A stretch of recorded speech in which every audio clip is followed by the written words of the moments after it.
नमस्कार, स्वागत है आपका जस्ट इंडिया में और मैं हूं आपके साथ मुस्कान।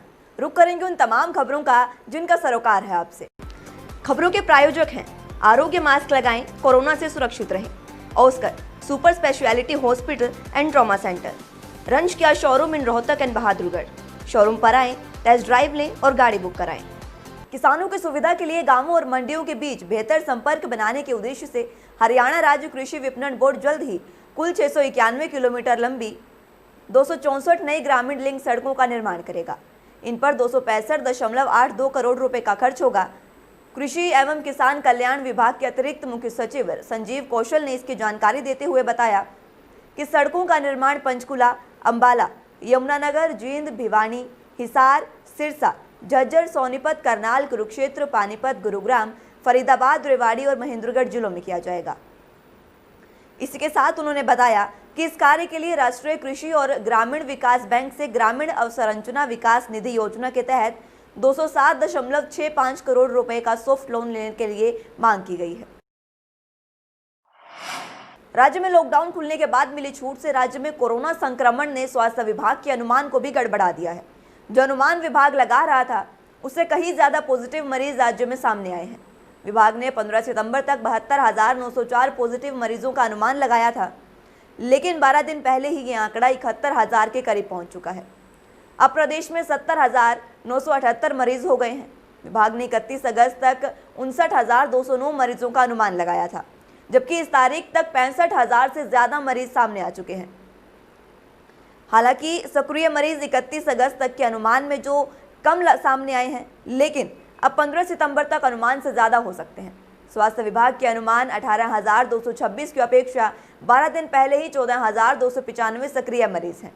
हालांकि राहत की बात यह है कि विभाग की तैयारियों से राज्य में किसी प्रकार की अव्यवस्था नहीं होगी। विभाग का मानना है कि सितंबर मध्य तक 1823 ऑक्सीजन और आईसीयू बेड और वेंटिलेटर की जरूरत होगी, जबकि 9,279 बेड और वेंटिलेटर की व्यवस्था अस्पतालों में पहले से ही की जा चुकी है। यानी 7,446 बेड अनुमानित जरूरत से ज्यादा तैयार हैं। पलवल जिले में मुख्यमंत्री विवाह शगुन योजना दम तोड़ती नजर आ रही है। 6 महीनों से लोग परेशान दिखाई दे रहे हैं, जिसके कारण लोगों में समाज कल्याण विभाग के प्रति रोष व्याप्त है। दरअसल जिले में पिछले लंबे समय से लोगों को मुख्यमंत्री विवाह शगुन योजना का कोई लाभ नहीं मिल पाया है। आवेदनकर्ता विभाग के चक्कर लगा कर थक चुके हैं, लेकिन उनकी कोई सुनने वाला यहाँ पर नहीं है। पलवल जिले के 813 आवेदनकर्ताओं का मुख्यमंत्री शगुन योजना के 2 करोड़ 88 लाख रुपए पेंडिंग है। आवेदनकर्ताओं का कहना है कि उन्होंने अपनी बेटियों की शादी इधर उधर से कर्ज लेकर कर तो दी, लेकिन अब विभाग से पैसे न मिलने के चलते उन्हें कर्जदाताओं की ओर से परेशानियों का सामना करना पड़ रहा है। बिजली विभाग में कर्मचारियों के दिन अब बदलने वाले हैं। जहां कर्मचारी अपनी जान जोखिम में डालकर आए दिन बिना सुरक्षा उपकरणों के काम किया करते थे, इसके कारण आए दिन लाइन पर काम करते वक्त कोई ना कोई हादसा जरूर होता रहता था, जिसको देखते हुए अब बिजली विभाग की तरफ से लाइन पर काम करने वाले कर्मियों को सुरक्षा उपकरण दिए गए हैं। जुलाना में उपमंडल अधिकारी ने अपने अधीन आने वाले करीब 40 कर्मियों को आधुनिक सुरक्षा उपकरण भेंट किए, जिसमें सेंसर लगा हेलमेट भी है, जो कि कर्मी जब भी बिजली की लाइन के पास जाते हैं तो उससे दूर ही पता चल जाता है कि इस लाइन में करंट है या नहीं। ये संयुक्त हेलमेट एक इंडिकेटर के साथ बीप की आवाज़ देता है, जो कि कर्मियों की सुरक्षा में काफ़ी लाभदायक साबित होगा। इस प्रकार की हेलमेट मिलने से अब कर्मचारी भी अपने आप को सुरक्षित महसूस कर रहे हैं। वो एक तो इलेक्ट्रिसिटी से बचाएंगे, जो हमारी 11 के भी है उसके लगभग 5 से 6 फुट पहले ही इनमें बीप की आवाज़ आनी शुरू हो जाती है, कि जिससे उसको पता चल जाए कि इस लाइन के अंदर करंट है। क्योंकि आजकल करंट बहुत सारे सोर्सेज हो गए हैं, इन्वर्टर हैं, सोलर हैं, जनरेटर हैं, कहीं से भी आ सकता है। लाइन में तो हमारे बंद भी करवा देते हैं, लेकिन फिर भी कोई क्रॉसिंग की वजह से दिक्कत है। रोहतक के अंबेडकर चौक पर मई से आंदोलनकारी कांता लड़िया द्वारा धरना प्रदर्शन फिलहाल अभी भी जारी है। पूर्व गृह राज्य मंत्री सुभाष बत्रा के द्वारा बाबा मस्तनाथ में बैठक का आयोजन किया गया था, जिसमें दोनों पक्षों में समाधि बनाने पर सहमति बनी थी। लेकिन आज कांता लड़िया ने बाबा बालकनाथ पर सहमति से मुकरने के आरोप लगाए हैं, जिस पर बाबा बालकनाथ ने कहा कि मठ द्वारा जारी प्रेस नोट केवल एक समाचार पत्र के लिए है। एक समाचार पत्र ने मठ पर समाधि तोड़ने का दावा किया था, जिस पर बाबा बालकनाथ ने प्रेस नोट जारी कर अखबार के दावे को गलत साबित किया है। बाबा बालकनाथ ने मीडिया से बातचीत करते समय कहा कि हमने कोई समाधि नहीं तोड़ी है, हम मठ में और भी समाधियां का निर्माण करने के लिए प्रयासरत हैं।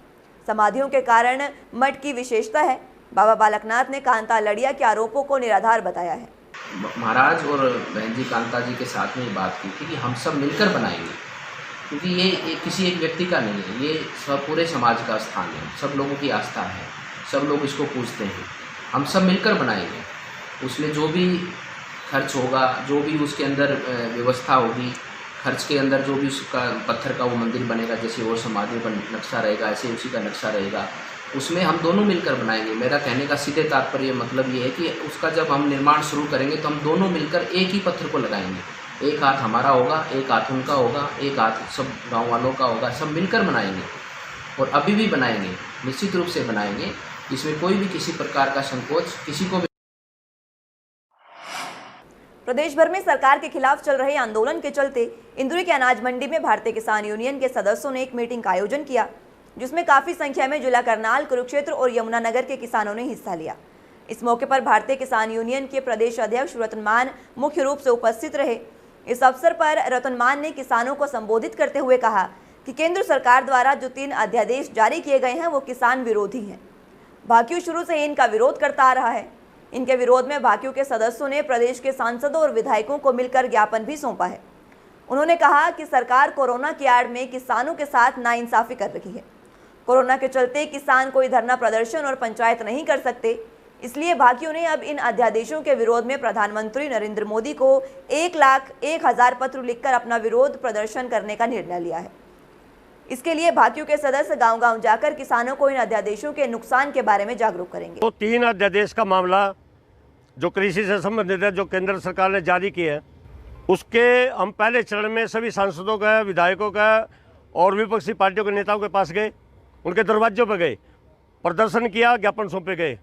हरियाणा विधानसभा का जो 1 दिवसीय जो सेशन था, उसमें से कुछ ही घंटों में भाजपा सदन छोड़ के भाग गई, लेकिन वहाँ एकमात्र विधायक बलराज कुंडू ने किसानों की आवाज़ उठाई, जिसको भारतीय किसान यूनियन सम्मानित भी कर चुकी।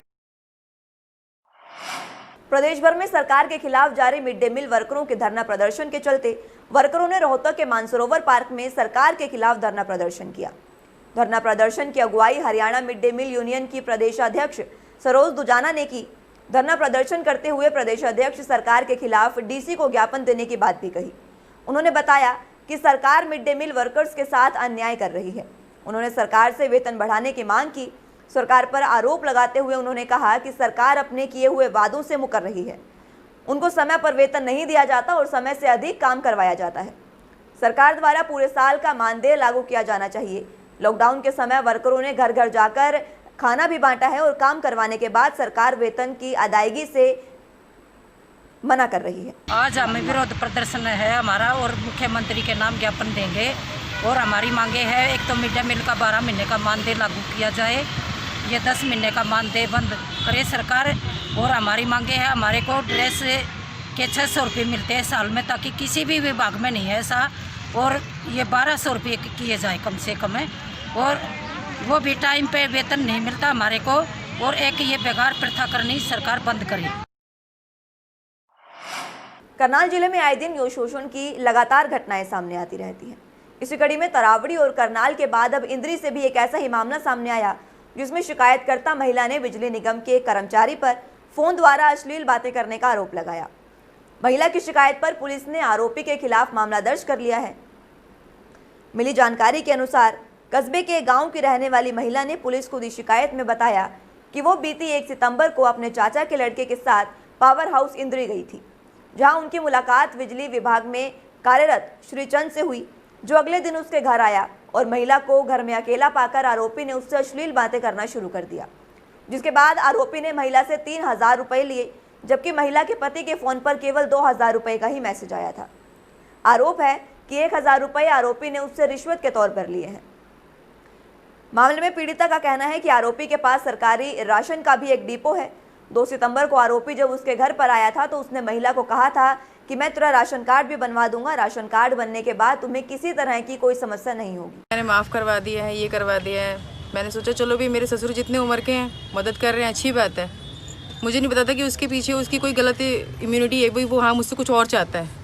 अगर मुझे पहले कुछ ऐसा पता होता तो शायद मैं सारी रिकॉर्डिंग करके रखती, लेकिन मुझे उसकी नीयत का बाद में पता चला। इसी इंद्री के ये विद्युत विभाग है, उसमें काम करता है। वैसे तो कहता है मैं जेई हूँ, लेकिन उस बारे में मुझे पूरा नहीं पता कि ये जेई है क्या है। बिजली विभाग में है सर ये, और इनके खिलाफ है सर। इन्होंने सर इससे बदतमीजी, जैसे फ़ोन पे कोई मीटर लगवाने के बहाने सर अश्लील बातें करने बारे सर इनकी दरख्वास्त आई है सर। बुलाया उनको भी, और सर इनको भी बिठाया, भाई बैठो आप भी, और सर उनको भी बुलाया है। आने के बाद सर बातचीत होंगी, उसके बाद जो भी कार्रवाई बनेगी सर अमल में। महेंद्रगढ़ जिले की पुलिस को एक बड़ी सफलता हाथ लगी है। दरअसल पिछले सप्ताह नारनौल शहर में गोली चलाकर 50 लाख की फिरौती मांगने वाले अन्ना गैंग के तीनों आरोपियों को पुलिस ने अपनी गिरफ्त में ले लिया है। 3 आरोपी सोमवीर पुत्र राजेंद्र वासी उमरा जिला हिसार, रोहित पुत्र भूपेश वासी उत्तम नगर हांसी और राकेश पुत्र रामनिवास वासी नांगला चौधरी को पुलिस ने गिरफ्तार किया है, जिनको आज अदालत में पेश कर उनको रिमांड पर भी ले लिया गया है।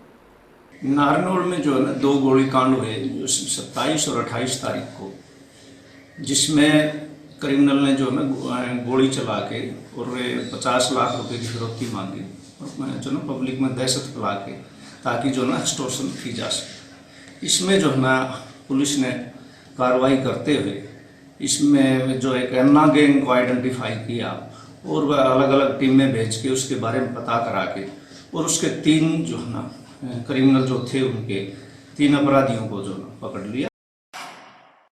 खबरों के प्रायोजक थे Pramod trading company, tiles, sanitary ware, Ghanipura, Jhajjar road, Rohtak.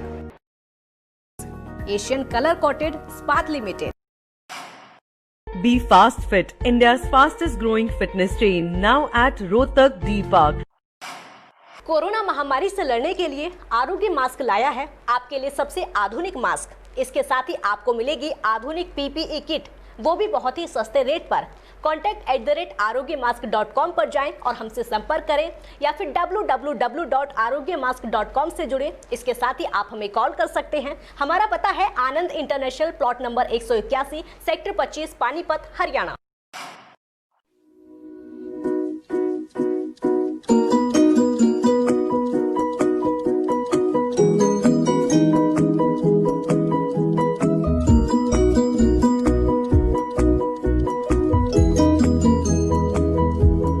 मेडिफिल international, 7 Sheetal complex, Subhash Nagar, Rohtak.